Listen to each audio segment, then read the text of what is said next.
Hi, I'm Bridget Patterson, Program Director for the Epilepsy Foundation of Missouri and Kansas, and I am super excited to introduce Samantha Goad. Sam is a remarkable young woman who never lets epilepsy define who she is or stop the pursuit of her dreams, and I am super excited for you to hear her story. There's many things I like about Bridget. The biggest thing would probably be how much of a support she is.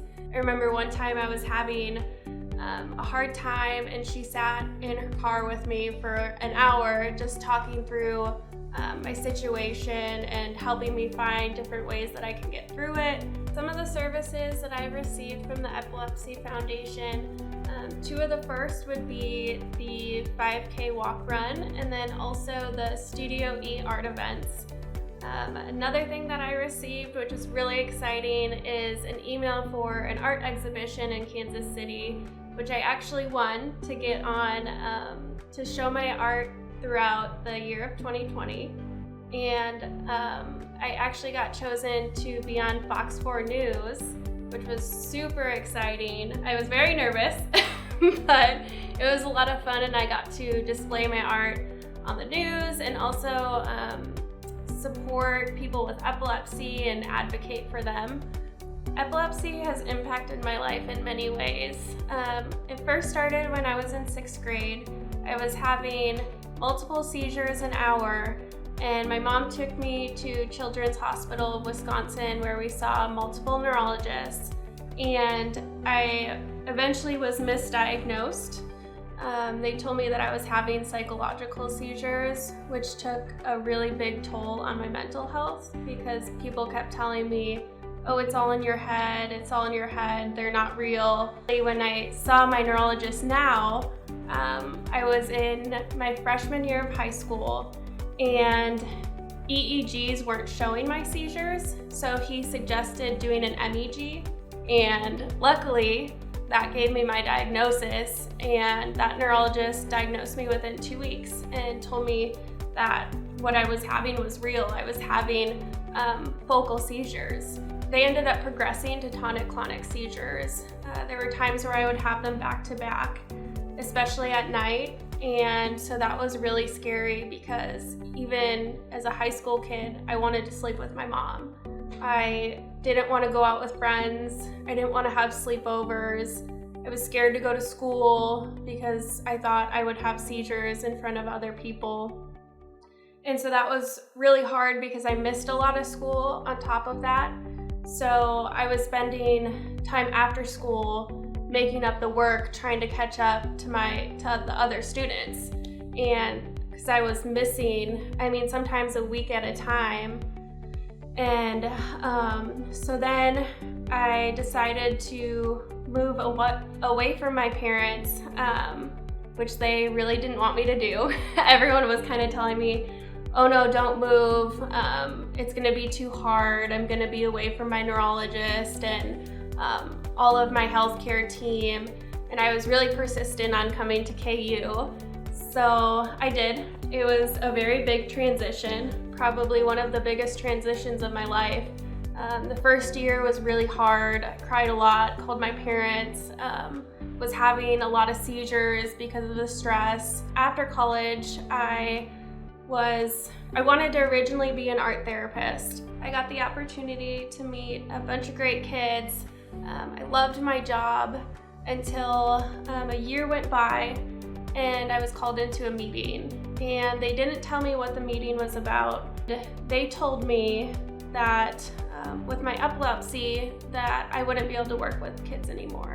I was taken back because I had worked for this company for a whole year without any problems, and somehow the CEO found out I had epilepsy, and that changed her view of me, which was very hard.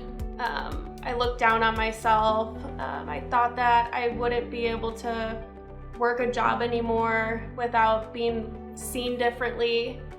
They essentially fired me for having epilepsy without it even impacting my job. And so I reached out to Bridget, and she had talked through a lot of things with me, helped me get legal help, and for a few months I fought. And eventually it became too much of a mental toll. And so I decided to let it go because I kind of wanted to just move on with my life and not let it impact me anymore. And so then I was trying to figure out what I wanted to do with my life. I always wanted to go into neurology, but I didn't think I was smart enough. I went into nursing and decided that's the route that I wanted to take to get to neurology. And so I applied to St. Luke's for a nursing assistant position, and I was terrified to tell them I had epilepsy.